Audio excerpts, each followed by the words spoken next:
उसके दो छोटे बच्चे थे, चुनमुन और मुनमुन।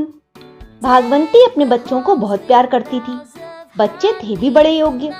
वे दोनों सुबह जल्दी उठ जाते, मन लगाकर शिक्षा लेते, माता पिता और बड़ों का कहना मानते।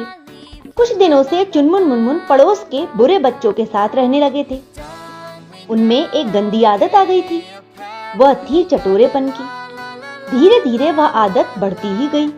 दोनों को घर का खाना बिल्कुल भी न भाता। माँ जो कुछ खाने को देती उसमें थोड़ा बहुत मुंह मारते और फिर इधर उधर फेंक आते। माँ के डर से ही वे ऐसा करते थे। एक दो बार भागवंती ने उनका काम देखकर उन्हें डांटा भी था। चुनमुन और मुनमुन का स्वास्थ्य पहले बहुत अच्छा था। मोटा गोल मटोल सा शरीर, दमकती काली आंखें। स्वस्थ होने के कारण वे सुंदर भी बहुत लगते थे। सुंदरता का सबसे बड़ा रहस्य अच्छा स्वास्थ्य ही है। उनके गोलमोल शरीर को देखकर कई बार उसी माँ भी उन पर ताक लगा चुकी थी, पर हर बार उन्हें निराश ही होना पड़ता था, क्योंकि चुनमुन मुनमुन बड़े ही फुर्तीले थे। उन्हें पकड़ पाना सरल न था। खतरे का आभास भर होने पर वे बिजली की भांति दौड़ जाते थे। उसी माँ को होठों पर जीभ फिराकर ही रह जाना पड़ता था। पर धीरे धीरे चुनमुन मुनमुन दुबले होने लगे। भागवंती यह देखकर बड़ी चिंतित हुई। बच्चों के दुबले होने का कारण उसकी समझ में न आया। वह तो पहले की ही भांति उनके लिए पौष्टिक चीजें लाती थी, फल, मक्खन, बिस्कुट, रोटी आदि। भागवंती ने बच्चों पर निगाह रखनी शुरू कर दी। जल्दी ही उनके दुबले होने का कारण उसकी समझ में आ गया।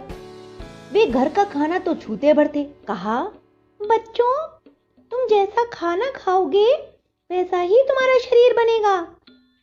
देखो, मिठाई और चाट पकौड़े कभी कभी तो खाना ठीक रहता है। इन्हें रोज रोज खाने से तुम्हारा स्वास्थ्य बहुत ही खराब हो जाएगा। तुम बीमार पड़ जाओगे। तुम नहीं जानते कि ये चीजें ही खाकर तुम दिन पर दिन दुबले होते जा रहे हो। वे दोनों चाट पकौड़ी और मिठाई की दुकानों पर पहुंच जाते और वहां जी भरकर खाते।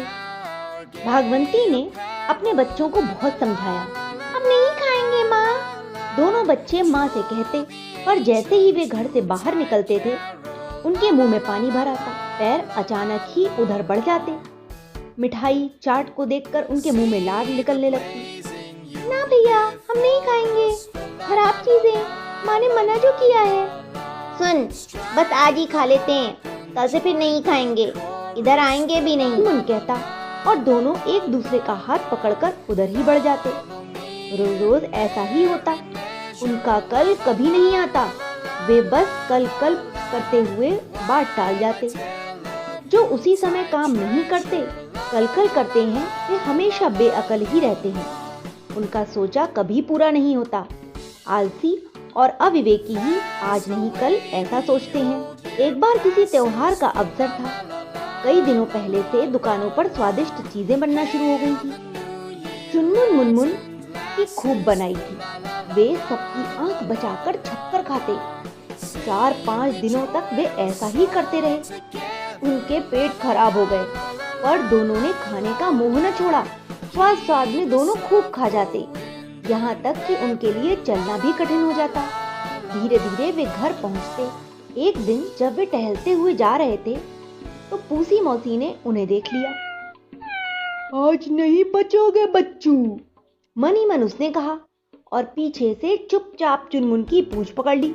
चुनमुन घबराकर तेजी से भागा और सकरी नाली में जाकर छिप गया। उसका दिल जोरों से धड़क रहा था। आज वह पूसी मौसी के मुंह में जाने से बाल बाल बच गया था। काफी देर बाद चुनमुन मुनमुन अब दोनों के पेट में दर्द होना भी शुरू हो गया था। जैसे तैसे वे घर पहुंचे।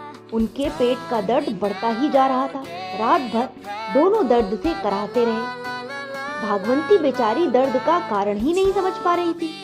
वह दर्द कम करने के लिए कभी कोई उपाय करती तो कभी कोई, पर इन सब के बाद भी किसी प्रकार का कोई लाभ ही नहीं हो रहा था।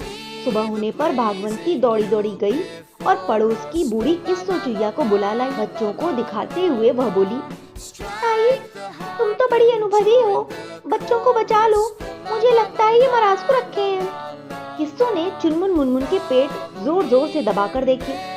अपना सिर हिलाते हुए वह बोली, भागो, कोई खास बात नहीं है, तेरे बच्चे ज्यादा खा गए हैं, इसीलिए पेट में दर्द हुआ है। पर हारी, इनकी आंतें भी बड़ी कमजोर हो गई लगती हैं। इन्हें महीने भर तक इधर उधर की चीजें न खाने देना, नहीं तो ये सचमुच मर जाएंगे। भागवंती ने दिन रात बच्चों पर कड़ी निगरानी रखनी शुरू कर दी। उनका बिल से बाहर निकलना भी बंद कर दिया। वह उन्हें बहुत ही परहेज का रूखा सूखा भोजन देती थी। फिर भी जब तब उनके पेट में दर्द होने ही लगता था। अब चुनमुन मुनमुन की समझ में भी अपनी गलती आ गई थी। ठीक होने पर फिर भी वे कभी भी चाट पकौड़े की दुकान की ओर नहीं गए। अब वे दूसरे बच्चों को भी अधिक चाट मिठाई खाते देखते तो कहने लगते, ना भाई ना, अधिक न खाना, नहीं तो बीमार पड़ जाओगे। भाई यदि खराब चीजें खाओगे तो हमेशा के लिए अपना स्वास्थ्य गंवा बैठोगे। स्वास्थ्य खराब होने पर फिर जीवन बाहर सा हो जाता है। इसलिए जीभ पर काबू रखो। जो भी खाओ सोच समझ कर खाओ।